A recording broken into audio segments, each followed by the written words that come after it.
இன்றைக்கு நாம் தியானிக்க இருக்கிற வசனம் ஏசாயா 51 அதிகாரம் 16வது வசனம். நான் வானத்தை நிலைப்படுத்தி பூமியை அஸ்திபாரப்படுத்தி சியோனை நோக்கி நீ என் ஜனம் என்று சொல்லுவதற்காக நான் என் வார்த்தையை உன் வாயிலே அருளி என் கரத்தின் நிழலினால் உன்னை மறைக்கிறேன். இங்கே கர்த்தர் சொல்லுகிறார், நான் வானத்தை நிலைப்படுத்தி, தேவன் வானத்தை நிலைப்படுத்தி வைத்திருக்கிறார், பூமியை அஸ்திபாரப்படுத்தி இருக்கிறார், அதன் ஆதாரங்களை எல்லாம் நிலைவரப்படுத்தி வைத்திருக்கிறார். அதே போல் சியோனை நோக்கினா சியோன் நகரத்திலே வாசம் பண்ணுகிற எருசலேத்து ஜனங்கள், இஸ்ரவேல் யூத ஜனங்களை நோக்கி சொல்கிறாரு, நீ என் ஜனம்னு சொல்கிறாரு. ஏன்னா அவர்களை தன் சொந்த ஜனமாக தேவன் நேசித்தார். அவர்களுக்கு அவர் தேவனாயும் அவர்கள் அவருக்கு குமாரராயும் குமாரத்திகளாயும் இருந்தாங்கன்னு பார்க்குறோம். அந்த ஜனத்தோடு தான் உறவாட தேவன் விரும்பினார். அதனால தான் அவர்களை தன் சொந்த ஜனமாக தேவன் தெரிந்து கொண்டார். அவர்கள் வாயிலே தன் வார்த்தையை அருளுகிறார். அவர் கரத்தின் நிழலினாலே அவர்களை மறைக்கிறேன்னு சொல்கிறார். அவர்கள் வாயிலே கர்த்தருடைய வசனம் புறப்படும். அதே போல் அவர் கரத்தின் நிழலினாலே, என்ன வானத்தையும் பூமியும் உண்டாக்கின அந்த சர்வ வல்லவருடைய கரத்தின் நிழல், அவருடைய பாதுகாப்பிலே இஸ்ரவேல் ஜனங்களே அவர் பாதுகாக்கிறேன்னு சொல்கிறார். அதுக்கு முந்தின வசனம் சொல்லுது, உன் தேவனாய் இருக்கிற கர்த்தர் நானே, அலைகளை கொந்தளிக்கத்தக்கதாய் சமுத்திரத்தை குலுக்குகிற சேனைகளின் கர்த்தர் என்பது என்னுடைய நாமம்னு சொல்கிறார். அப்போ அவர் அலைகளை கொந்தளிக்க பண்ணுறாரு. அதே போல் அவர் சமுத்திரத்தை குலுக்குகிறவராக இருக்கிறார். அப்போ சகலமும் அவருடைய சித்தத்தின்படி, அவருடைய வார்த்தையின் வல்லமையின்படி தான் நடக்குதுன்னு நம்ம பார்க்குறோம் இல்லையா? அதனால் இன்றைக்கி அவரை விசுவாசிக்கிற நம்மை தேவன் அவர் கரத்தின் நிழலினாலே மூடி பாதுகாப்பேன்னு சொல்கிறாரு. அது மாத்திரம் இல்லை, உன் மேல் இருக்கிற என் ஆவியை உன் வாயில் அருளிய என் வார்த்தைகளும் இது முதல் என்றென்றைக்கும் உன் வாயிலிருந்தும் உன் சந்ததியின் வாயிலிருந்தும் உன் சந்ததியினுடைய சந்ததியின் வாயிலிருந்தும் நீங்குவதில்லை என்றே ஏசாயா 59:21 வாக்கு பண்ணுறார். அப்போ கர்த்தர் அருளின வார்த்தை, வாக்கு தத்தம், உடன்படிக்கை இன்றைக்கி நமக்கு செய்திருக்கிறார்னா அது நம் பிள்ளைகளுக்கும் பிள்ளைகளின் பிள்ளைகளினுடைய வாயிலும் அது ஒரு நாளும் நீங்குவதில்லை. அவர்களுக்கும் அந்த உடன்படிக்கை நான் காப்பேன்னு இன்றைக்கி தேவன் வாக்கு பண்ணுறாரு.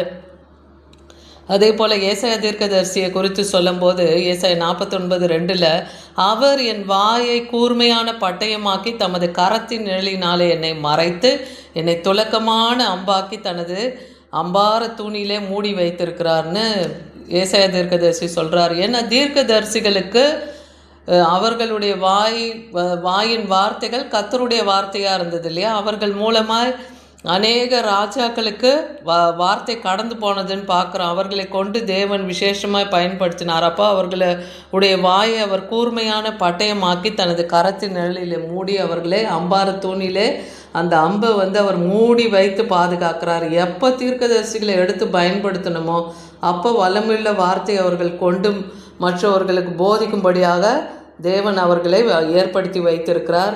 யோவான் 17:8 வசனத்தில் பார்க்குறோம், நீர் எனக்கு கொடுத்த வார்த்தைகளேன்னு இங்கே ஆண்டவராகிய இயேசு கிறிஸ்து சொல்கிறாரு. அதாவது பிதாவாகிய தேவன் அவருக்கு கொடுத்த வார்த்தைகளை நான் அவர்களுக்கு கொடுத்தேன். அதாவது இஸ்ரவேல் யூத ஜனங்களுக்கு தேவன் அந்த வார்த்தையை சுவிசேஷமாக அறிவிக்கிறார் இல்லையா? அவர்கள் அவைகளை ஏற்றுக்கொண்டு, அவர் சொல்லுகிற வார்த்தையை அவர்கள் ஏற்றுக்கொண்டு உம்மிடத்திலே இருந்துதான் நான் புறப்பட்டு வந்தேன் என்ற அந்த நிச்சயத்தை அறிந்து நீர் அனுப்பினீர் என்று விசுவாசித்திருக்கிறார்கள். பிதாவாகிய தேவன் தான் குமாரனை அனுப்பினார் என்பதை விசுவாசிக்கிறாங்கன்னு சொல்கிறாரு. உபாகமம் 18 வசனத்தில் பார்க்குறோம், உன்னை போல ஒரு தீர்க்கதரிசியை நான் அவர்களுக்காக அவர்கள் சகோதரிலிருந்து எழும்ப பண்ணி என் வார்த்தைகளை அவர் வாயிலே அருளுவேன். ஏன்னா நம்ம இஸ்ரவேல் ஜனங்களை எகிப்திலிருந்து தேவன் யார் மூலமாக வழிநடத்தினார்? மோசே மூலமாக. மோசே அவ்வளோ ஜனங்களை நான் எப்படி வழி நடத்த முடியும், நானே திக்குவாயாக இருக்கிறேனேன்னு சொல்லி அவர் தன் குறையை சொல்லி தேவனிடத்தில் வேண்டும்போது, அப்போ உன் சகோதரனாகிய ஆரோனை கொண்டு நான் பேசுவேன், அவன் உனக்கு வாயாக இருப்பான், அவன் வாயிலே என் வார்த்தையை போடுவேன் அப்படின்னு சொல்கிறாரு. அவனுக்கு நீ தேவனாக இருப்பாயின்னு மோசேக்கு சொல்கிறத நம்ம பார்க்குறோம். அப்போ இங்கே என்ன, இப்போது ஒரு தீர்க்கதரிசியை கர்த்தர் ஏற்படுத்தி அநேக சகோதரருக்குள்ளே அந்த இருக்கிற ஒரு சகோதரனை தேவன் தீர்க்கதரிசியாக ஏற்படுத்தி அவர்கள் வாயிலே தன் வார்த்தையை போட்டு நடக்க போகிற காரியங்களை தீர்க்க தரிசனமாக உரைக்க பண்ணுவேன்னே வாக்கு பண்ணுறாரு. நான் அவருக்கு கற்பித்ததை எல்லாம் அவர்களுக்கு சொல்லுவார். அப்போ தேவன் எதையெல்லாம் அவர்களுக்கு கற்பித்தாரோ, ஏன்னா மோசேக்கு எதையெல்லாம் கற்பித்தாரோ அது ஆரோன் மூலமாக பார்வோனிடத்துல பேச வைத்தார் இல்லையா? அது போல செய்வார். என் நாமத்தினாலே அவர் சொல்லும் என் வார்த்தைக்கு செவி கொடாதவன் எவனோ அவனை நான் விசாரிப்பேன்னு சொல்கிறார்.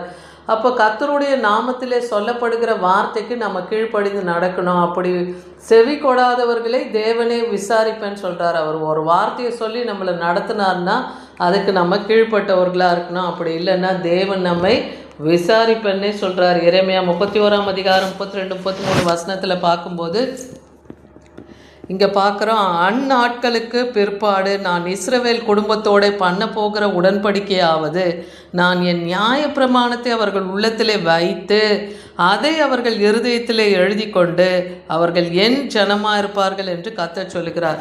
முதலாவது தேவன் நியாய பிரமாணத்து சட்டதிட்டங்களுக்கு இஸ்ரவேல் ஜனங்களை கீழ்பட்டு இருக்கும்படியாக தான் வைத்தார் மோசே காலத்தில் இல்லையா? அதனால் இன்றைக்கும் இஸ்ரவேல் குடும்பத்துக்கு தன் உடன்படிக்கையை ஏற்படுத்தி வைத்திருக்கிறார். அந்த நியாய பிரமாணத்தில் அவர்கள் உள்ளத்திலே அதை எழுதி இருதயத்தில் எழுதி அதன்படி நடக்கிறவர்களாக இருக்கணும். கேட்டு அதை விட்டு விடுகிறவர்களாக இல்லாதபடிக்கு கர்த்தருடைய வசனத்தை இருதயத்தில் காத்து நடக்கிறவங்க என் ஜனமாக இருப்பாங்கன்னு சொல்கிறாரு. அதுக்கு முந்தின வசனம் பார்த்திங்கன்னா, நான் அவர்கள் பிதாக்களை எகிப்திலிருந்து அழைத்து வர கைப்பிடித்த நாளிலே அவர்களோடு பண்ணின உடன்படிக்கையின்படி அல்ல, ஏனெனில் நான் அவர்களுக்கு நாயகராயிருந்து அந்த என் உடன்படிக்கை அவர்கள் மீறி அவமாக்கி போட்டார்களே என்று கர்த்தர் சொல்லுகிறார். அப்போ அவங்களுக்கு உடன்படிக்கை அவர் பண்ண போது அவங்க என்ன பண்ணாங்க? அவங்க தேவனை முறுமுறுத்தாங்க, தேவனை தூஷித்தாங்க, மோசையை தூஷிக்கிறாங்க, இப்படியெல்லாம் பார்க்குறோம் இல்லையா? ஆனால் கர்த்தர் என்ன சொல்கிறாரு? உன் குடும்பத்தோடு நான் உடன்படிக்கை பண்ணதை நான் காப்பேன். அந்த உடன்படிக்கை நியாயப்பிரமாணத்தெல்லாம் உன் உள்ளத்தில் ஏற்ற அதன்படி நீங்கள் நடங்கன்னு சொல்கிறார். அப்போ நீங்கள் என் ஜனமாக இருப்பீங்க. அப்போ தேவனிடத்தில் நம்ம கேட்குறது எதுவோ அதை நாம் பெற்றுக்கொள்ள முடியும். அது மாத்திரம் இல்லை, ஒரு வாக்கு பண்ணுறாரு, நான் படைக்க போகிற புதிய வானம் புதிய பூமியில் எனக்கு முன்பாக நிற்பது போல உங்கள் சந்ததியும் உங்கள் நாமமும் நிற்கும் என்றே வாக்கு பண்ணுறாரு. இன்றைக்கி நம்முடைய பிள்ளைகளையும் நம்முடைய குடும்பத்தாருடைய நாமத்தை கர்த்தர் அந்த ஜீவ புஸ்தகத்தில் எழுதியிருக்கிறாரான்னு நம்ம பார்க்கணும் இல்லையா? ஒவ்வொருத்தரும் நம்ம அதுக்கு தகுதியானவர்களாக மாறி இருக்கிறோமா, தகுதிப்பட்டு இருக்கிறோமான்னு நம்ம நினைக்கணும். இன்றைக்கி நித்திய ஜீவனில் நாம் இருக்கிறதுக்கு நம்ம கர்த்தருடைய வார்த்தையை கை கொண்டு நடக்கிறவர்களாக இருக்கணும். ஜீவ புஸ்தகத்திலே நம்முடைய பேரும் நம் சந்ததியின் பேரும் அவருக்கு முன்பாக நிற்கிறதா இருக்கணும். யோவான் 8 அதிகாரம் 38 40 வசனம் வரைக்கும் பார்க்கும்போது, நான் பிதாவினிடத்தில் கண்டதை உங்களுக்கு சொல்லுகிறேன், நீங்களும் உங்கள் பிதாவினிடத்தில் கண்டதை சொல்லுகிறீர்கள் என்றார். ஆண்டவராகிய இயேசு கிறிஸ்து தன் சீஷர்களிடத்திலும் ஜனங்களிடத்திலும் அதை பேசுகிறாராம். ஆனால் நீங்களும் ஆபிரகாம் தான் எங்கள் பிதான்னு சொல்கிறீங்க, ஆனால் ஆபிரகாமை போல் நீங்கள் நடக்கலையே, ஏன்னா ஆபிரகாமின் கிரியைகளை நான் உங்களிடத்துல நான் காணலையேன்னு சொல்கிறாரு. ஏன்னா தேவனிடத்தில் கேட்கிற சத்தியத்தை உங்களுக்கு சொன்ன மனுஷனாகிய என்னை நீங்கள் கொல்ல தேடுகிறீர்களேன்னு சொல்கிறாரா? ஆபிரகாம் இப்படி செய்யவில்லையே. ஏன்னா ஆபிரகாம் கர்த்தரோடு அவரெல்லாம் உறவாடினார், சஞ்சரித்தார் தேவனோடுன்னு பார்க்குறோம். அப்போ தேவனுக்கு கீழ்ப்படிந்து நடந்தாங்கன்னு பார்க்குறோம். 75 வயதில் பிள்ளை இல்லாத அவருக்கு தேவன் வாக்கு பண்ணுறாரு. அவர் பிள்ளை பிறக்கும்போது அவருக்கு 100 வயதாக இருக்குது ஆபிரகாமுக்கும் சாராளுக்கும். சாராளுக்கு கர்ப்பம் செத்த நிலையில் இருக்க, ஆபிரகாமுக்கு 100 வயதாக இருக்குது. ஆனாலும் அந்த 25 வருடம் அவர் பொறுமையோடு தேவன் கொடுத்த வாக்கு தத்தத்தை விசுவாசித்து காத்திருந்தார். அந்த விசுவாசத்தை தன் கிரியையினாலே காண்பித்தார். ஆனால் இன்றைக்கி ஆபிரகாமை உங்கள் பிதான்னு சொல்கிறீங்களே, அந்த விசுவாசத்தை உங்களிடத்துல நான் காணலையேன்னு சொல்லி அந்த ஜனங்களை நோக்கி தேவன் பேசுகிறத பார்க்குறோம். ஏசாயா 50 அதிகாரம் 4 வசனம் பாருங்கள். இளைப்படைந்தவனுக்கு சமயத்துக்கு ஏற்ற வார்த்தை சொல்ல நான் அறியும்படிக்கு கர்த்தராகிய ஆண்டவர் எனக்கு கல்விமான நாவை தந்தருளினார். காலைதோறும் என்னை எழுப்புகிறார், கற்றுக்கொள்ளுகிறவரை போல நான் கேட்கும்படி என் செவியை கவனிக்க செய்கிறார்னு வேதவசனம் சொல்லுது. இளைப்படைந்தவனுக்கு சமயத்துக்கு ஏற்ற வார்த்தை. இன்னைக்கு தீர்க்கதரிசிகள் வாயிலும் கர்த்தருடைய ஊழியக்காரக வாயிலும் சமயத்துக்கேற்ற வார்த்தையை தேவன் அருளுகிறார்.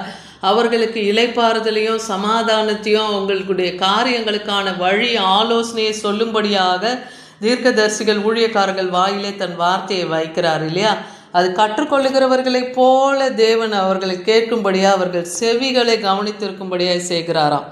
அதே போல் அவர்களை ஒரு நாளும் தேவன் காலை தோறும் அவர்களை எழுப்புகிறவராக இருக்கிறார். ஊழியக்காரர்களை தேவனுடைய பணியை செய்கிறவர்களை தேவன் தான் காலைதோறும் எழுப்புகிறார் இல்லையா? அவர் தட்டி எழுப்புகிறார்னே பார்க்குறோம். அப்படி கர்த்தர் எழுப்பி தன் வார்த்தையை அவர்களுக்கு கொடுக்கிறார் பார்க்குறோம். ஏசாயா 48:13 என் கரமே பூமியை அஸ்திபாரப்படுத்தி எனது வலது கை வானங்களை அளவிட்டதுன்னு சொல்கிறார். நான் அவைகளுக்கு கட்டளையிட அவைகள் அனைத்தும் நிற்கும் சொல்கிறார். ஏன்னா அவர் சொல்ல ஆகும், அவர் கட்டளையிட நிற்கும். இந்த பூமி ஆரம்பத்தில் எப்படி இருந்ததுன்னு நீங்கள் ஆதியாகமம் 1ஆம் அதிகாரத்திலேருந்து பார்க்கும்போது இது இருளாக இருந்தது இல்லையா? இந்த பூமியில் தேவன் கர்த்தருடைய வார்த்தை தான் சகலத்தையும் உண்டாக்கினது. அவர் சுவாசத்தினாலே வானத்தின் சர்வ சேனைகளும் உண்டானதுன்னு பார்க்குறோம். எல்லாவற்றையும் அவர் வார்த்தையினாலே நிலைப்படுத்தியும் வைத்திருக்கிறார். அதனால கர்த்தருடைய ஆலயத்தில் நாட்டப்பட்டவங்களா இன்னைக்கு நீங்கள் இருக்கீங்களா? அப்போ நீங்கள் அவருடைய பிரகாரத்தில் செழித்திருப்பீங்கன்னே சங்கீதம் 92:13 சொல்கிறார். அப்போ தேவனுடைய சமூகத்தில் காத்திருக்கிறவர்கள், ஆலயத்துக்கு தவறாமல் போகிறவங்க, ஓய்வு நாளை அனுசரிக்கிறவங்களா இருக்கீங்களா? அப்படி தேவனுடைய காரியங்களை நிலைச்சிருந்தீங்கன்னா அப்போ அவருடைய பிரகாரங்களில் நீங்கள் என்னாலும் செழித்திருப்பீர்கள். ஏன்னா அனாதி தேவன் உங்களுக்கு அடைக்கலமாகவும் அவருடைய நித்திய புயம் உங்களுக்கு ஆதாரமாக இருக்கிறதுனால அன்னைக்கு இஸ்ரவேல் ஜனங்களை கானானுக்குள் சுதந்திரிக்க பண்ணும்போது 7 விதமான ஜாதிகளையும் 31 ராஜாக்களையும் தேவன் எதிர்த்து அவர்களுக்கு முன்னின்று, அதாவது இஸ்ரவேல் ஜனங்களுக்கு முன்னின்று அந்த சத்துருக்களை துரத்தி அவர்களை அழித்து போடு என்று யோசுவாவுக்கு கட்டளையிட்டார்னு பார்க்குறோம். அதன்படியே யோசுவாவோடு கர்த்தருடைய கரம் இருந்து அந்த நாளிலே அந்த 7 வித ஜாதியும் 31 ராஜாக்களையும் துரத்தி அந்த எல்லையிலே கானானை இஸ்ரவேல் ஜனங்களை தேவன் சுதந்திரிக்க பண்ணினார். அதே போல் தனக்கு வெளிப்பட்ட முட்புதரிலே மோசேக்கு தேவன் வெளிப்பட்டு பேசினார் இல்லையா?